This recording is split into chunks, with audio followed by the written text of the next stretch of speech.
All right, so here's another contestant in our March Madness bracket. So this is a little bit of a higher chapter book. Again, it's still pretty small. These run you roughly about 100 pages, and a lot of the pages are taken up by illustrations. But don't let it fool you. This entire series sits around a fifth grade reading level. So we're going to encounter a lot of bigger vocabulary and stuff like that while still having the pictures and stuff that makes chapter books fun. And that's why I chose this particular series to show you guys that even if we read a harder book, it can still be fun. We have, I believe, 7 of the 8 books in this series. And let's go ahead and dive in. So, this is the first book of the series, Franny K. Stein, Mad Scientist, Lunch Walks Among Us. And this series is by Jim Benton.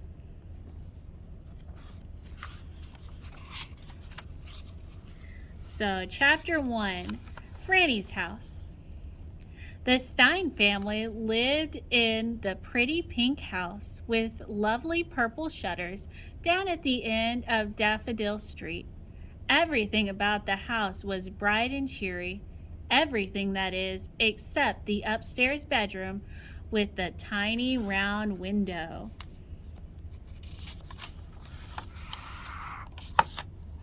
That bedroom belonged to Franny K. Stein, and she liked to keep it dark and spooky and creepy. Every few days, her mother would come and redecorate Franny's room with daffodils and lilacs and pictures of lovely horses. It would always look so sweet and pretty.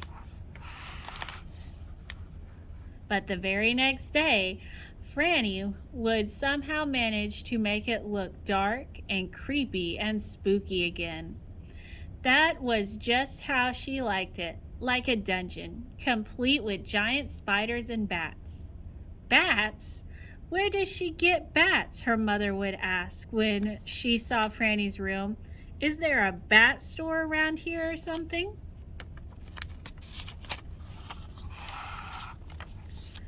Of course there wasn't a bat store around. The bats just kept showing up. The bats liked Franny's room, and Franny liked the bats. They're like rats with pterodactyl wings, she'd say. What's not to like? Chapter 2, Franny's Room. Franny's bedroom was really something special. It had big steaming test tubes, strange bubbling beakers, and a whole bunch of crackling electrical gizmos that Franny had made all by herself.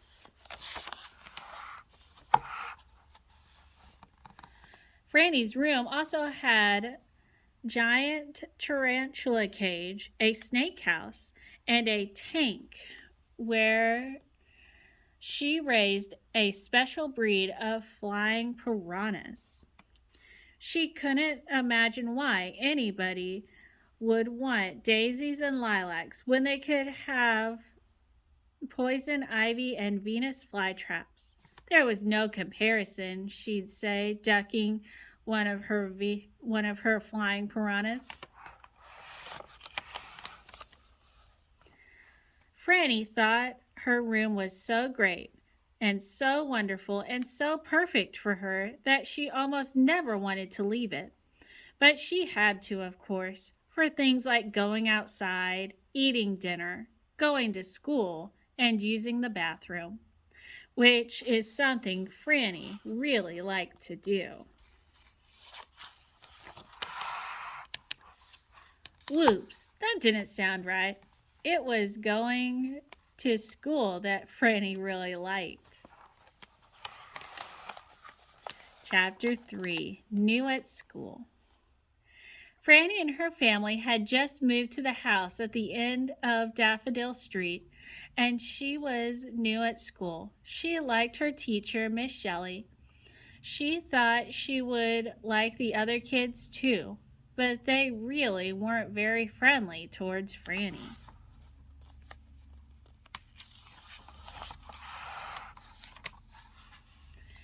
The other kids weren't mean. They just had never known anybody like Franny. Nobody else jumped rope like Franny.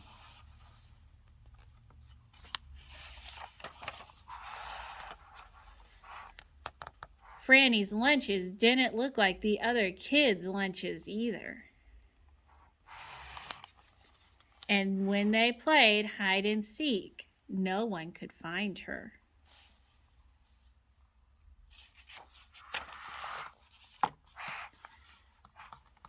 Franny could tell that the other kids were afraid of her.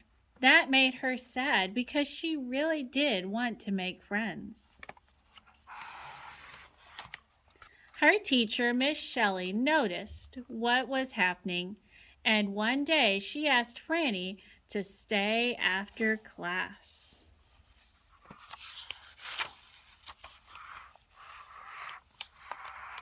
All right, there's Franny doodling, waiting for after school.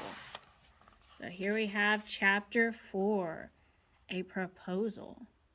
Miss Shelley was the nicest, smartest teacher Franny had ever had. Franny used to think that if only she dressed differently and wore her hair another way, she would be perfect.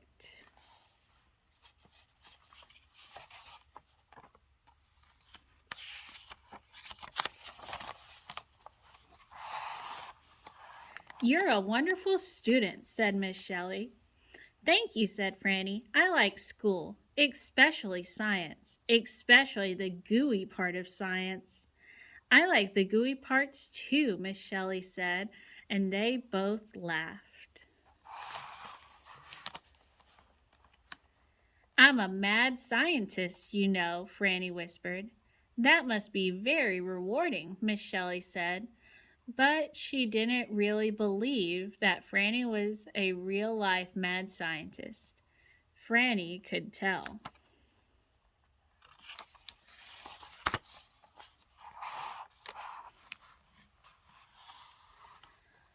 "But I wonder if you might be a little lonely sometimes," Miss Shelley continued. "I am lonely sometimes," Franny admitted. "But I don't understand the other kids, and I don't know how to make friends with them." "I think you can figure it out," said Miss Shelley. "You're smart." Franny folded her arms. "I don't know, Miss Shelley."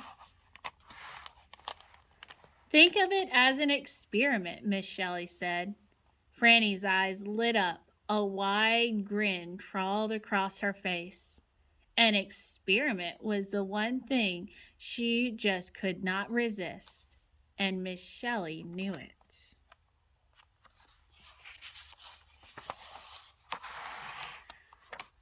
An experiment? Franny pointed into the air the way mad scientists do when they think about conducting an experiment. "Begins tomorrow."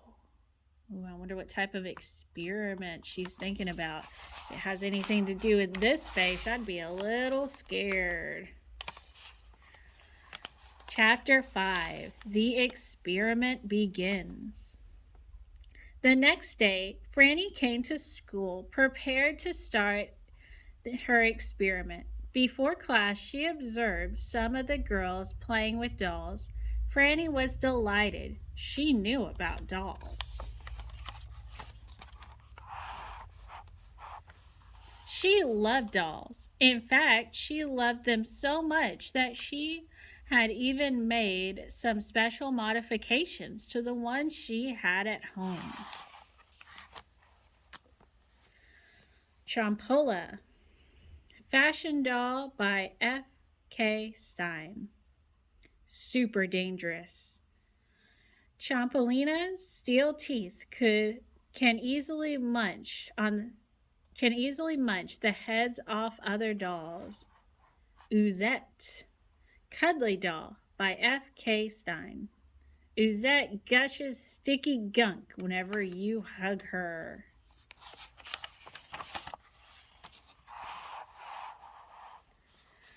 She was just about to tell the girls how Champella would bite the heads off their dolls when she noticed something.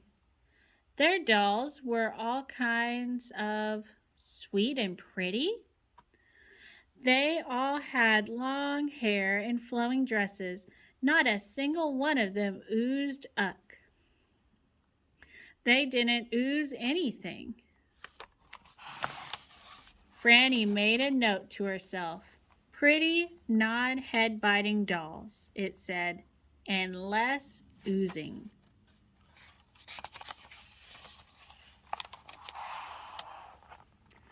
At lunchtime, Franny sat down at a table with a bunch of kids.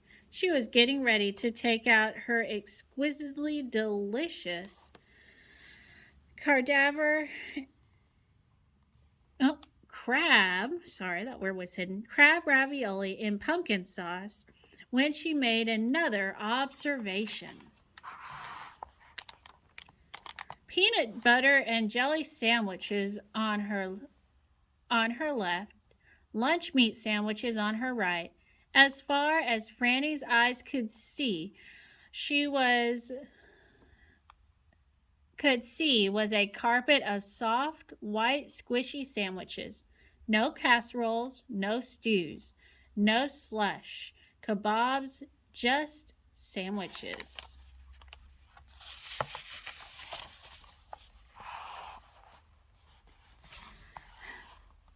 Is that all they ever eat? She whispered to herself, and she made another note. Squishy sandwiches, it said. Franny stuffed her lunch into the trash. During recess, the kids decided to play softball. I have a ball, one of them said. But we need a bat, said another.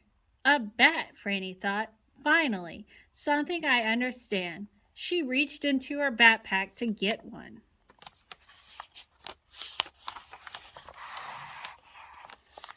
Just then, a little boy ran past her with a baseball bat. Batter up, he shouted. Said Franny.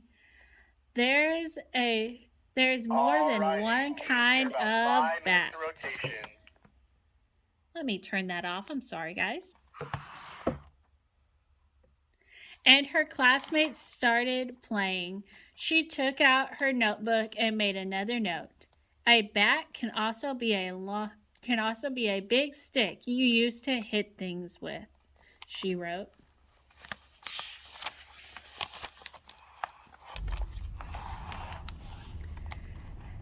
After school, Franny picked up her backpack full of customized dolls and spiders and notes and bats and headed home to analyze the data she had been gathering that day. Chapter 6, Back at the Lab. Back in her room, Franny looked over her notes. She made some calculations and puzzled over her findings. Nice kid, she said finally. Kind of boring, but really nice.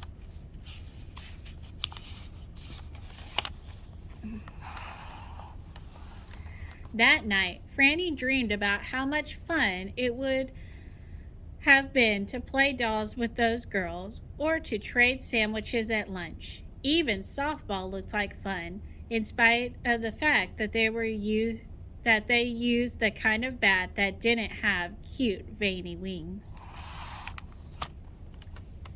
Chapter 7,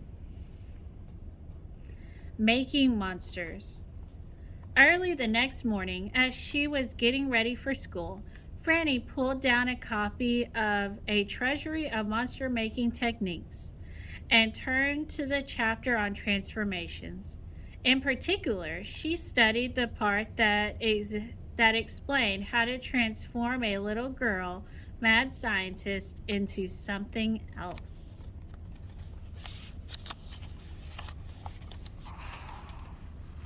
Franny's book on monster making. Carefully cut the dotted lines on the pages, just the next 2 pages. Then flip the sections back and forth to see what the recipe calls for. to construct each particular monster you can create. Warning, we assume no responsibility if you actually create a real monster and it destroys your city and eats your stuff.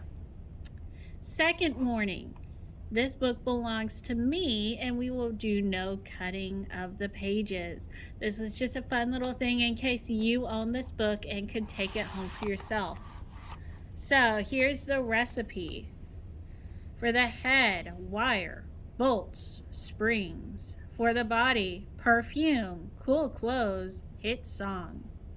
And for the feet, old pants and daddy shoes. Recipe. For the head, shampoo, blush, lipstick. For the body, zombie body, stinky vest, and worms. And for the feet, balloons, popcorn, cotton candy. Recipe, zombie head, lightning. For the body, roach butts, spider's legs. And for the feet, dance lessons and Chucky heels.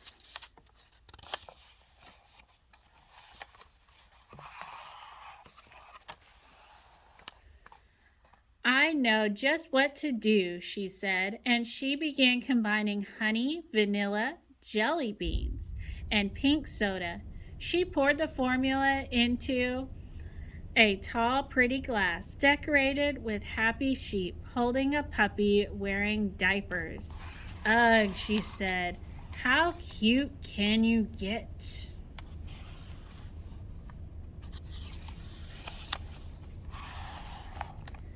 She put the mixture into one of her inventions and programmed in her notes.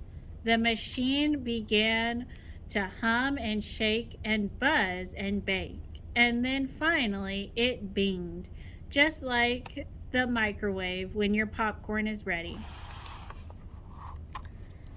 Franny gazed at the potion. She held her nose and drank it. She ran to the mirror and watched a strange transformation take place. Franny's transformations, carefully cut on the dotted lines, just the very next page. Flip the selections and watch in horror how Franny transforms. Again, not your book. We're not going to cut. We're just going to flip. So that's what the potion did to her.